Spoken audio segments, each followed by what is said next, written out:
City news ప్రేక్షకులకి స్వాగతం. ఈరోజు జంగారెడ్డి కూడా ఒక సెలబ్రిటీ ఇచ్చేశారు. వారు సిటీ న్యూస్తో మాట్లాడడానికి మన ముందుకి మన ఆహ్వానాన్ని మన్నించి అంగీకరించడం అనేది మనందరం చేసుకున్నటువంటి అదృష్టంగా భావించాలి. ఎవరని అందరూ కూడా చాలా యాంగ్జైటీతో ఉన్నారు. ప్రముఖ సినీ హీరో, ఒకప్పుడు అందరి హృదయాలను దోచుకున్నటువంటి ముద్దమందారం ఆయన, 4 స్తంభాలాట, 2 జల్ల సీత మొదలైన సినిమాలతోటి హీరోగా ఆ దశకాన్ని ఒక ప్రపంచం ఒక ఊపినటువంటి హీరో ఈరోజు జంగారెడ్డిగూడెం పట్టణానికి రావడం, మన కోరికను మన్నించి ఈరోజు మనతో ఎంట్రీ చేయడానికి వచ్చేసారు. వారే ప్రదీప్ మన ముందు ఉన్నారు. నమస్కారం అండి. నమస్తే అండి. నమస్తే అండి. చాలా చాలా సంతోషం సార్, మీరు జంగారెడ్డిగూడెం రావడం, మీరు మా ప్రేక్షకులతోటి మీ అభిప్రాయాలు పంచుకునేందుకు అవకాశం కల్పించడం ప్రత్యేకంగా ధన్యవాదాలు తెలియజేస్తున్నాం మీకు. నాకు కూడా అది అదృష్టమేనండి మాట్లాడటం. సార్, మీరు ఆ దశకంలో ఓ హీరో నుంచి ఇప్పుడు ప్రజెంట్ కూడా ఆ టింజ్ ఎక్కడ పోకుండా అనేక కార్యక్రమాలు చేసుకుంటూ ప్రజలందరినీ మంచి చైతన్యవంతమైన సమాజం వైపు నడిపిస్తున్నారు. అంతకుమించి ఫ్యామిలీ అఫేర్స్ విషయంలో మీరు ఇస్తున్నటువంటి awareness very wonderful sir. First of all ముందుగా ప్రేక్షకులకు మీ పరిచయం, మీ ప్రస్థానం సినీ ఫీల్డ్లోకి ఎలా వచ్చింది ఒకసారి చెప్తారా? అంటే నేను చిన్నప్పటి నుంచి నాటకాలు వేశాను హైదరాబాద్లో. నాటకాలు వేయటం పెద్ద ప్రొఫెషనల్ థియేటర్లో చిన్నపిల్లాడు వేషాలు వేసాను, మా ఫాదర్ ప్రేరణ. అలా నాటకాలు వేస్తూ 1975లో నా 9th క్లాస్లో all India best child artist prize తీసుకున్నాను నేను. తీసుకున్నప్పుడు ఇంకా అక్కడి నుంచి ఇంకా సెట్ అయిపోయాం. కాబట్టి మా నాన్నగారు ఒక కండిషన్ పెట్టారు, చదువులో ఫస్ట్ క్లాస్ రావాలంటే ఇప్పుడులాగా 99% కాదు, అప్పట్లో 60% వస్తే ఫస్ట్ క్లాస్. అది మెయింటైన్ చేసుకుంటూ నాటకాలు, టీవీ, మన రేడియో వేస్తున్నప్పుడు 80 ఎండ్ వచ్చేటప్పటికి 1980 నేను గ్రాడ్యుయేషన్ సెకండ్ ఇయర్లో ఉన్నాను. జంజాల గారు రాసిన నాటకం ఓ చీకటి రాత్రి అని నేను వేయటం జరిగింది. ఆయన మా ఫ్యామిలీ ఫ్రెండ్, ఆయన కూడా ఇన్వైట్ చేస్తే ఆయన చూసి అదే రోజు ఒక బ్రహ్మాండమైన విషయం, కొత్త సినిమా తీస్తున్నాను, కొత్త వాళ్ళతో తీస్తున్నాను, నువ్వే హీరో అన్నారు. ఇక అక్కడి నుంచి 1981 ఫిబ్రవరి 23 ఫస్ట్ డే క్లాప్ కొట్టి కెమెరా ముందు నుంచున్న ఇవాళకి 45 ఏళ్ళు అవుతుంది దగ్గర. ఒక్కరోజు కూడా ఖాళీ లేకుండా ఏదో ఒకటి చేస్తూనే ఉన్నా. గురువు అనుగ్రహం నాకు పుష్కలంగా ఉంది అంతే. చాలా సంతోషం అండి. ఎందుకంటే మీరు నటించిన చిత్రాలు ఎంత క్రేజ్ తెచ్చిపెట్టాయనే తెలుసు. ఇప్పటికీ ఆ పాటలు ఎలైవ్గా ఉన్నాయి. ఇప్పుడు కూడా ఈ తరం కూడా పాడుకుంటున్నారు అందరూ. ఆ పాటలు అంత చక్కటి సినిమాలు మాకు అందించారు. ఇన్ సేమ్ టైం ఆ తర్వాత మీరు ఇప్పుడు సీరియల్స్ ద్వారా కానివ్వండి, మరొకటి కానీ, మీవన్నీ కూడా సమాజాన్ని చైతన్యవంతం చేయాలి అనే దారిలోనే ఉంటూ ఉంటాయి. ఇంకా మీరు స్పెషల్గా మీరు తీసుకున్న అవార్డులు కానివ్వండి, మీకు అసలు ఈ అంబిషన్ ఎందుకని కలిగింది సమాజం గురించి ఒకసారి చెప్తారా? అంటే అండి, నేను యాజ్ అన్ యాక్టర్ 3 సినిమాలు వేసాక నాకు సినిమా ఫీల్డ్ అంత రుచించలేదు. భయం వేసింది, ఇన్సెక్యూర్డ్గా ఫీల్ అయ్యాను. అంటే ఇప్పుడు బాగానే ఉంది, రేపు ఏదైనా ఇటు అయితే అనే మీమాంసలో వెనక్కి వచ్చి నేను CA చదువుకున్నాను. ఒక ఇలస్ట్రియస్ లైఫ్, గ్లామరస్ లైఫ్ గడిపిన తర్వాత వెనక్కి వచ్చి సిటీ బస్లో మళ్ళీ CA చదువుకోవటం అనేది ఒక విప్లవాత్మకమైన నిర్ణయం నేను తీసుకున్నాను. సరే, CA ఫైనల్ ఒక గ్రూప్ అయి ఇంకో గ్రూప్ ఉన్నప్పుడు టెలివిజన్ ఎందుకు మనం ఎంచుకోకూడదు నాకు ఆలోచన వచ్చింది. తెలియకుండానే 25 ఏళ్ల వయసులో తెలుగు టెలివిజన్ తొలి హీరోగా, తొలి నిర్మాతగా, తొలి దర్శకుడుగా నేను అడుగు ముందుకేశాను. ఈ ప్రస్థానం ఇంకో 20 ఏళ్ల పాటు పగలు రాత్రి తేడా తెలియకుండా నాకు చేసింది. అంటే సీరియల్స్ చేయటం, స్క్రిప్ట్ రాయటం, ప్రొడక్షన్ చేయటం, డైరెక్షన్ చేయటం, దాన్ని యాంకరింగ్ చేయటం, ఎడిటింగ్ చేయటం, స్టూడియో ఉంది. ఇవాళ మీరు అందరూ చెప్పుకునే గ్రీన్ మ్యాట్ స్టూడియోలు నేను 1991లోనే పెట్టాను. పెద్ద స్టూడియో ఒకటి పెట్టాను. ఆ గ్రీన్ మ్యాట్ స్టూడియో మెయింటైన్ చేయటం, ఇవన్నీ చేస్తూ ఒక 20 ఏళ్ళు ఫాస్ట్ ఫార్వర్డ్ అయిపోయింది లైఫ్. అయినప్పుడు నేనేమనుకున్నా అంటే ఎన్ని అచీవ్మెంట్స్ అన్ని అచీవ్మెంట్ చేశాను. మోర్ దెన్ 100 అడ్వర్టైజ్మెంట్ ఫిల్మ్స్ చేస్తుంటా. ఇండియా మొత్తం మీద కార్పొరేట్ ఫిల్మ్స్ చేసిన వాడిని, అతి తక్కువ మందిలో ఒకడిని. ఒకే రోజు ఎన్టీ రామారావు గారు, నేదురుమల్లి జనార్దన్ రెడ్డి గారు మా స్టూడియోకి వచ్చేవాడు. అంటే ఇద్దరికి కూడా ఫిల్మ్స్ చేసేవాడు. చంద్రబాబు నాయుడు గారు స్వయంగా ఫోన్ చేసి మాతో మాట్లాడేవారు, మేము వెళ్ళి కలిసేవాళ్ళం. ఈ సిచ్యువేషన్లో 14 నంది అవార్డు తీసుకున్న టెలివిజన్లో.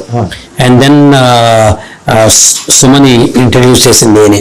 అక్కినేని నాగేశ్వరరావు గారితో తెలుగులో సీరియల్ చేశాను. ఈ 2006లో ఎన్నో అప్పటిదాకా ఎత్తుపల్లాలు చూసి 2006లో నేను సబాటికల్ తీసుకుందాం అనుకున్నాను. అంటే కొంతకాలం పాటు విరామం తీసుకుందాం అనుకున్నాను ఈ బిజీ లైఫ్కి. ఏదో ఒకటి చేయాలి, ఎందుకంటే ఇప్పుడు మారుతున్న పరిస్థితులు, వీక్లీ సీరియల్ నుంచి డైలీ సీరియల్స్ రావటం, దేశకాలమైన పరిస్థితులు మారటట్లా అనుకున్నప్పుడు సత్యం కంప్యూటర్స్లో నాకు జనరల్ మేనేజర్ హెచ్ఆర్ ఉద్యోగం చేశాను ఒక 4 ఏళ్ల పాటు. అంటే ఒక నటుడిగా ప్రస్థానం మొదలుపెట్టి ఒక సిఏ చదువుకుని అక్కడి నుంచి విభిన్నమైన దర్శకత్వం, ఎడిటింగ్, రచయిత ఇవన్నీ చేసుకుంటూ వెళ్ళి సాధారణంగా మీరు చాలా డిఫరెంట్ గా చెప్పాలి. మీరు చెప్పిన దాని ప్రకారం సార్, ఏదైనా ఉద్యోగం చేస్తూ నటుడు కావాలని కోరుకుంటూ ఉంటారు అందరూ కూడా. అలాంటిది ఒక మంచి హీరోగా నటించి మళ్ళీ తిరిగి ఎడ్యుకేషన్ వైపు వచ్చి సిఏ చేసి దాన్ని మళ్ళీ అలా రొటేషన్. ఇందులో మీకు అంత క్రేజీ ఉంటుంది కదండి. అందరూ మళ్ళీ మీరు సిటీ బస్ ఎక్కి ఒక సిఏ చేస్తున్నారు, అందరూ జనం అందరూ మీరు దిగగానే అందరూ చుట్టూ మోగడం, ఏం చేస్తున్నారు సార్ అని అంటూ ఉంటారు కదా, ఎలా మేనేజ్ చేసేవారు మరి? అదే చెప్తా కదండి, స్థితప్రజ్ఞత అనే చిన్న వయసులో వచ్చింది నాకు. అవసరం నన్ను నడిపించింది. నేను ఒక నిర్ణయం తీసుకున్నా, అది మంచి నిర్ణయం, చెడు నిర్ణయం. ముందుకెళ్ళి 6 కొట్టాలని ధోని అనుకున్నాడు, తగిలితే 6 లేకపోతే అవుట్. నేను తీసుకున్న నిర్ణయం కూడా అంత రిస్క్తో కూడింది. కాకపోతే సినిమా ఇండస్ట్రీ నుంచి వెనక్కి వచ్చి తిరిగి దాంతో ప్యారలల్గా ఎదగడానికి టెలివిజన్ ఇండస్ట్రీ నాకు చాలా ఉపయోగపడింది. వీటితో పాటు యాజ్ ఎ పర్సన్ నేను పబ్లిక్ స్పీకింగ్ చిన్నప్పటి నుంచి అలవాటు ఉంది. ఆ స్పీకింగ్ వెళ్ళి ట్రైనింగ్లోకి వచ్చి కార్పొరేట్ ట్రైనర్గా, లైఫ్ స్కిల్ ట్రైనర్గా ఇండియా మొత్తం మీద నాకంటూ ఒక ముద్ర వేసుకుని సుమారు 40 లక్షల మంది విద్యార్థులతో ఇప్పటిదాకా మాట్లాడుంటాం ప్రత్యక్షంగా. దాని తర్వాత మళ్ళీ ఉద్యోగం నుంచి బయటకు వచ్చి ఈ ట్రైనింగ్ మీద చాలా రీసెర్చ్ చేశాను. ఎన్నో మంది ఈ రోజున మీరు నటుడా అంటే అవును నటుడిని, ఒక 6 సినిమాలు చేస్తున్నాను. దీనికంటే మించి ఏంటి అంటే నటుడుగా నేను ఒక 20-30% బిజీగా ఉంటే వక్తగా, ట్రైనర్గా, మీరు అన్నట్టు మార్గదర్శకత్వం ఇచ్చే మన మాటలు నలుగురు మంచి మాటలు పంచే ఒక వ్యక్తిగా నేను 70% టైం ఆక్యుపై చేసుకున్నాను. Life is our choice. మన life our choice. I choose to be like this. నేను ఇలా కావాలనుకున్నా అలాగే ఉన్నా. నేను నా జీవితాన్ని రాసుకున్నది ఏంటంటే I'm a middle class guy with rich values. నేను మధ్యతరగతి వాడిని, ఉన్నతమైన భావాలు కలిగిన వాడిని. అంతే తప్ప డబ్బులు ఉన్నతమైన భావాలను కల్పించవు. అలాగే బతుకుతాను, అలాగే ఉంటాను. 10 మందికి ఎంత వీలైతే అంత చేసే ప్రక్రియ మనకుంది. అలాంటి డబ్బు తీసుకొని అంటే సొంత లాభం కొంత మానం అన్నాడు, మొత్తం మానదు, కొంత మానంతో ఉంటా. ఇప్పుడు కూడా సురేష్ ప్రొడక్షన్స్ వాళ్ళు సినిమా చేస్తున్నా, కేఎల్ యూనివర్సిటీ వాళ్ళు సినిమా చేస్తున్నాను, శివాజీ గారి హీరోగా చేస్తున్న సినిమా చేస్తున్నాను. ఇప్పుడు ఆన్ హ్యాండ్ ప్రొడక్షన్స్ ఎప్పుడు చేస్తూనే ఉంటాం. అయినప్పటికీ ఎంత ఎదిగినా ఒదిగి ఉండాలి అనే మనస్తత్వం ఇవాళ చూసిన ఫస్ట్ టైం మీకు ఎలా కృతజ్ఞత చెప్పాలి, ముఖస్థుతి కాదు కానీ నా భావం కలుగుతుంది ప్రతిదీ కూడా మీరు మాట్లాడుతుంటారు. అందుకని మీరు స్ఫూర్తి ప్రదాత ఖచ్చితంగా. చాలా సంతోషం. తర్వాత ఎంతో మంది కౌన్సిలింగ్ చేస్తున్నారు మీరు. ప్రస్తుత సమాజంలో ఉన్నటువంటి యువతకి, గతంలో ఉన్నటువంటి యువతకి ఏంటంటారు తేడా? ఇప్పుడు యువత పోకడ ఎలా ఉంది, ఏ మార్పులు అవసరం అవుతాయి ప్రస్తుత సమాజంలో ఒకసారి చెప్పండి. ఇప్పుడు ఒక రకంగా చెప్పాలండి, మనుషుల్లో 2 రకాలు ఉంటారు. కొందరు తోస్తేనే ముందుకు వెళ్ళగలరు. ఉదాహరణకి తిరుపతి దేవస్థానంలోకి వెళ్ళి లైన్లో మనం నించుంటే వెనకవాడు తోస్తూ ఉంటాడు, మనం ముందుకు వెళ్తాం. నిన్నటిదాకా తరం అది. మనకు ప్రమోషన్ వస్తుందా, మనం ఇంకోటి మీద ఆధారపడతామా, ఏదైనా ఉద్యోగం వస్తుందా, ఎలా వెళ్ళాలి. ఇప్పుడు 2వ తరం మనం చూస్తున్నాం, తోసుకుని ముందుకు వెళ్తున్నారు. ఈరోజు భారతదేశంలో సుమారు 80,000 స్టార్టప్ కంపెనీస్ ఉన్నాయంటే బాగా పనిచేసేవి, రిజిస్టర్ అయినవి కాదు. ఎంతమంది యువత సొంతంగా జీవితాన్ని మొదలెట్టాలనుకుంటున్నారు. ఒక జంగారెడ్డిగూడెం, కాకినాడ, ఇందాక చెప్పా కదా కైట్ కాలేజీలో శ్రీకాకుళం అమ్మాయికి, ఒక అమ్మాయికి ఏడాదికి 45 లక్షల ప్యాకేజ్ తోటి అమెజాన్లో ఉద్యోగం వచ్చింట. అంటే నీ పొటెన్షియల్ అది, నీ పొటెన్షియల్ అది.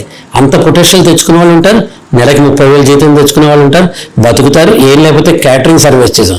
ఇంకోటి మీద ఆధారపడకుండా నేటి యువత ఉంది. అందరూ యువత పెడదోవ పడుతుంది. అందరూ మాట్లాడే మాట social media. Correct, social media ఒక మార్పుకు శ్రీకారం చుట్టింది, ఆ మార్పు తీసుకొస్తుంది. కానీ హ్యావింగ్ సెడ్ దట్ అందులో గుడ్ కాంటెంట్ ఉంది, బ్యాడ్ కాంటెంట్ ఉంది, మంచి చెడు 2 ఉన్నాయి కదా. అలాంటి వాళ్ళంతా గుడ్ కాంటెంట్ తీసుకుంటున్నా. ఒకప్పుడు లైబ్రరీకి వెళ్ళి 3 గంటలు చదివాను, ఇవాళ జస్ట్ ఒక ½ అవర్ గూగుల్తో స్పెండ్ చేస్తే నా 3 గంటల టైం కలిసి వస్తాను. నాకు చాలా నాలెడ్జ్ గేస్. కాబట్టి నేటి తరానికి ఏంటంటే వాళ్ళు అంబిషియస్గా ఉన్నారు. కాకపోతే అడవిలో ఉన్న నిప్పు అడవినే దహించేస్తుంది. అదే నిప్పుని ఒక ఫ్యాక్టరీ ఫర్నెస్లో పెడితే అది ప్లేన్ని, షిప్ని, పిన్నిని కూడా సృష్టించగలుగుతుంది. మనం పెద్దవాళ్ళుగా, సమాజంలో ఉన్న వాళ్ళుగా మనం వాళ్ళకు ఒక ఛానలైజ్డ్ ఎనర్జీ చేయగలగాలి. వాళ్ళ శక్తిని, సామర్థ్యాన్ని, కాంపిటెన్సీస్ని మనం ఎలా జీపీఎస్లా పనిచేసి ఇదారు వెళ్ళమ్మా అని చెప్పగలగాలి.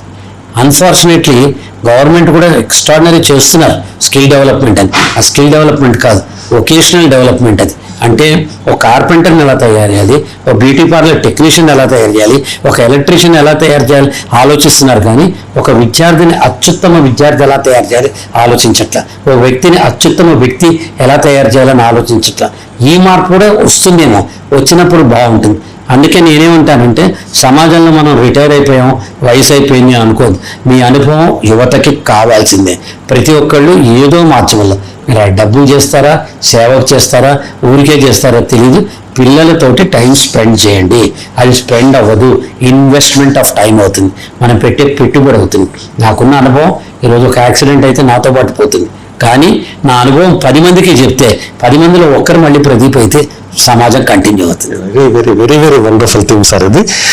అయితే ప్రస్తుతం గతంతో పోల్చుకుంటే ఆడపిల్లలు ప్రత్యేకించి గతంలో ఉన్న ఆడపిల్లలకి ఇప్పుడు ఉన్న ఆడపిల్లలకి చాలా వ్యత్యాసం ఉంది. ఈ లవ్ ఫెయిల్యూర్స్ కానివ్వండి, మ్యారేజ్ ఫెయిల్యూర్స్ కానీ ఎక్కువ అవుతున్నాయి ఇప్పుడు అని ఒక నానుడి కూడా ఉంది. కాబట్టి ప్రస్తుతం ఉన్నటువంటి తరంలో ఆడపిల్లలకి మీరు ఇచ్చే సందేశం అంటే అది లవ్ ఫెయిల్యూరా, మ్యారేజ్ బ్రేకప్ అన్నది 2 చేతులు కలిస్తే చప్పట అవుతుందండి. ఆడపిల్లల వైపు నుంచి తప్పు ఉండొచ్చు, మగపిల్లల వైపు నుంచి ఉండొచ్చు. అందుకే నేను ఇచ్చే సందేశం ఏంటంటే సంగీతులు, ప్రీ వెడ్డింగ్ ఫోటోలు, ఇవి ఆర్భాటంగా హల్దీలు, ఇవన్నీ మన కల్చర్ కానివన్నీ మనం లక్షలు ఖర్చు పెట్టి చేస్తున్నాం.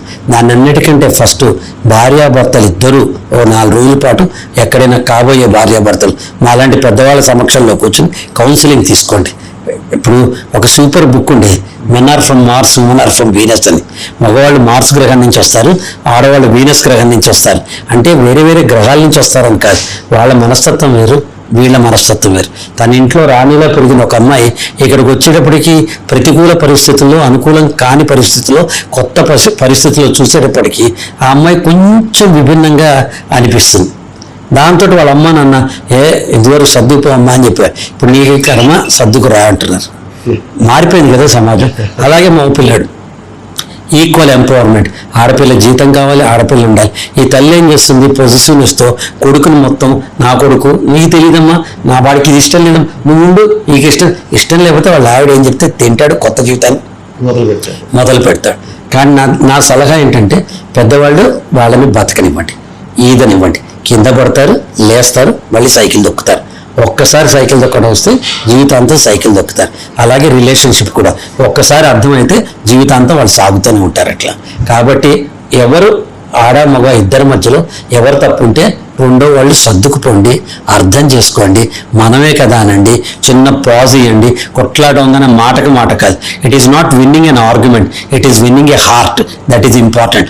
ఆర్గ్యుమెంట్ ఏముంది, నువ్వు కుక్క అంటే నక్క అని మనం మాట్లాడుకుంటాం. కానీ పక్కవారిని గెలిచే తత్వం ఉంటే, మనలో మనం ఇంక్లూజివ్ ప్రిన్సిపల్ ఉంటే కలుపుకొని పోగలుగుతారు. ఇంకొకటి సందర్భం వచ్చినప్పుడు ఒక ప్రశ్న దగ్గరికి ఎక్కువ సమయాన్ని మనం ఇబ్బంది పెట్టాం. సాధారణంగా ప్రస్తుత విద్యా వ్యవస్థ ఇప్పుడు అందరూ కూడా పరుగులు పెడుతున్నట్టు మీరు అన్నారు, ఇప్పుడు ఎవరికి వాళ్ళు తోసుకుని పరుగులు పెడుతున్నారా? ఇందులో ప్రస్తుత విద్యా వ్యవస్థ పాత్ర ఎలా ఉంది, ఎలా ఉంటే బాగుంటుంది? ఇప్పుడు షిఫ్ట్ అయిపోయిందండి విద్యా వ్యవస్థ. ఇదివరకు ఏంటంటే థియరిటికల్గా ఉండేది, టైపు షార్ట్ హ్యాండ్ నేర్చుకుంటే చాలు, ఏదో కంప్యూటర్ ఆపరేటర్ అవుదాం. ఇప్పుడు అంబిషన్స్ చాలా పెరిగిపోయినాయి పిల్లలకి. ప్రతి వాళ్ళకి ఒక సాఫ్ట్వేర్ ఇంజనీర్ అవ్వాలి, ఏదో ఒక ఆంట్రప్రెన్యూర్ అవ్వాలి, నేను 10 మందికి ఉద్యోగాలు ఇవ్వాలని. ఈ పరిస్థితుల లోపల చదువుతున్న చదువుని కొంచెం మాడిఫై చేసి ప్రాక్టికల్ ఓరియంటేషన్ చదువు చేయగలిగితే బాగుంటుంది విద్యా వ్యవస్థలో. థియరిటికల్గా ఉంది, ఇంటర్న్షిప్లు కూడా పెట్టి వాళ్ళని ఆన్ గ్రౌండ్ డ్రెస్ రిహార్సల్ చేయిస్తే బాగుంటుంది నా అభిప్రాయం. చాలా కాలేజెస్ చేస్తున్నాయి. ఈ రోజున ఎన్ని అవకాశాలు ఉన్నాయంటే ప్రపంచం మొత్తం మీద 3.5 కోట్ల మంది భారతీయులు ఉద్యోగాలు చేస్తున్నారు. 3.5 కోట్ల మంది భారతీయులు ఉద్యోగం చేస్తున్నారు. అంటే మన తెలివితేటలు, మన ఇంగ్లీష్ భాష, మనం నేర్చుకున్న కోడింగు, ఇవన్నీ కూడా పనికొస్తున్నాయి కదా. మరి మారుతోంది సమాజం. ఈ సమాజం ఇదివరకే బాగుండేది అని పిచ్చి భ్రమల్లో బతకద్దు. మనకి ఒకప్పుడు పాపులేషన్ అంటే జనాభా సమస్య, ఈరోజు జనాభా మన ఆస్తి. Human resources our strongest asset for India. మనం బయటకు వెళ్తున్నాం, అక్కడి నుంచి డబ్బు తీసుకొస్తున్నాం. ఎంతమంది తల్లిదండ్రుల పిల్లలు అమెరికాకో ఇంగ్లాండ్కో ఎక్కడికో వెళ్ళి డబ్బులు పంపిస్తుంటే ఇక్కడ ఉన్న వాళ్ళ జీవన విధానాల్లో మార్పు వచ్చింది. లైఫ్ స్టైలే మారిపోయింది. ఇక్కడ తల్లిదండ్రులు వాళ్ళు అమెరికా వెళ్తున్నారు, వాళ్ళు అక్కడ ఉంటున్నారు, అక్కడ ఉన్న వస్తువులు కొనుక్కుంటున్నారు, హ్యాపీగా ఉన్నారు కదా. ఈ మార్పు ప్రక్రియలో చిన్న చిన్న ఇబ్బందులు ఉన్నా మనం పట్టించుకోకుండా భారతదేశాన్ని ముందుకు తీసుకెళ్ళాలి. మారుతున్న సమాజం ప్రకారం మారాలి అనేది మీరు ఇచ్చేటువంటి ఒక మంచి సజెషన్. ఎప్పుడంటే ఫ్లో, ఇప్పుడు ఒక అలలతో పాటు మనం కూడా ముందుకు వెళ్తే ఆ మూమెంట్ వేరుగా ఉంటుంది అనేది ఖచ్చితంగా వాస్తవం. మీరు ప్రభుత్వానికి సంబంధించి ఇందాక నదుల గురించి మాట్లాడుతూ చెప్పారు, అనేక కార్యక్రమాలు చేస్తున్నారు మీరు. గత పుష్కరాల్లో కూడా మంచి చాలా విశిష్టంగా, ఎస్పెషల్లీ వెస్ట్ గోదావరి ఏరియాలో మీరు మంచి పాత్రను పోషించారు. ఆ అనుభవాలు రాబోయే పుష్కరాలకు అందరికీ కూడా చాలా ఆసక్తిగా ఉంటుంది కాబట్టి అసలు ఈ పుష్కరాలు వీటి గురించి సంబంధించినటువంటి విధానం. ఏం లేదండి, మాకు ఒక ఈవెంట్ మేనేజ్మెంట్ కంపెనీ కూడా ఉంది, ఒక ట్రైనింగ్ కంపెనీ ఉంది, ఒక ట్రైనింగ్ ఫిలిమ్స్ చేసే కంపెనీ ఉంది. లాస్ట్ పుష్కరాలప్పుడు చంద్రబాబు నాయుడు గారు అప్పుడే అధికారంలోకి వచ్చారు. పరకాల ప్రభాకర్ గారు మీ మిత్రులు, వారు అన్నారు, ప్రదీప్ గారు వెస్ట్ గోదావరి అంతా మీరు ఎందుకు కల్చరల్, మొత్తం పుష్కరాలు మేము చేయలేదు, కల్చరల్ ప్రోగ్రామ్స్ అన్ని కండక్ట్ చేయమని చెప్పారు. కొవ్వూరు, నర్సాపురం, పాలకొల్లు, సిద్ధాంతం, పట్టిసీమ, ఈ 5 ప్లేసుల్లో మేము కల్చరల్ ప్రోగ్రామ్ చేసాం. ఈసారి కూడా అవకాశం వస్తే చేస్తాం. ఈవెంట్ మేనేజ్మెంట్ అంటే ఏం లేదండి, అందరూ అనుకుంటారు ఈవెంట్ మేనేజ్మెంట్ అంటే లాజిస్టిక్స్ ప్రొవైడ్ చేయాలి, లైట్లు, సౌండ్లు ఇవి మాత్రమే ప్రొవైడ్, అది చేస్తే ఉట్టి హార్డ్వేర్. సాఫ్ట్వేర్ ఏంటంటే దానిలో ఆత్మ తీసుకురావాలి, కాంటెంట్ ఎన్రిచ్మెంట్. ఒకళ్ళు ఎవరైనా ప్రోగ్రామ్ చూస్తుంటే వావ్ భలే ఉంది కదా ప్రోగ్రామ్, 3 గంటలు అయిపోయిందా అనిపించేలా మనం చేయగలిగితే అది ఈవెంట్ మేనేజ్మెంట్. చాలా ఆ విషయంలో మీరు 200% సక్సెస్ అయ్యారని చెప్పాలి, ఎందుకంటే మేము ప్రత్యక్షంగా చూసాం కాబట్టి గతంలో. తర్వాత ఇప్పుడు మనకి ఆధ్యాత్మిక విలువలు అనేవి సమాజంలో ఎంతవరకు పాత్ర పోషిస్తాయంటారు? ఆధ్యాత్మిక విలువలు ఎప్పుడు మనలో ఉన్నాయండి. భరతావని ఆధ్యాత్మికలో గ్రేటెస్ట్ కంట్రీ, మనం నేర్పించినవన్నీ ఉంటాయి. ఇంకా గురువుకు నమస్కారం పెట్టే సంస్కృతి ఉంది, తల్లిదండ్రులకు ఎదురు చెప్పబోయే సంస్కృతి ఉంది, ఒక గురువుని చూసామంటే ఆ గురువు నుంచి ఏం నేర్చుకోవాలనే సంస్కృతి ఉంది. అది దేవ రూపంలో చూస్తామా, మానవ రూపంలో చూస్తామా, అవధూత రూపంలో చూస్తామా, లేకపోతే భగవంతుడే కిందికి వచ్చాడని చూస్తాం కదా.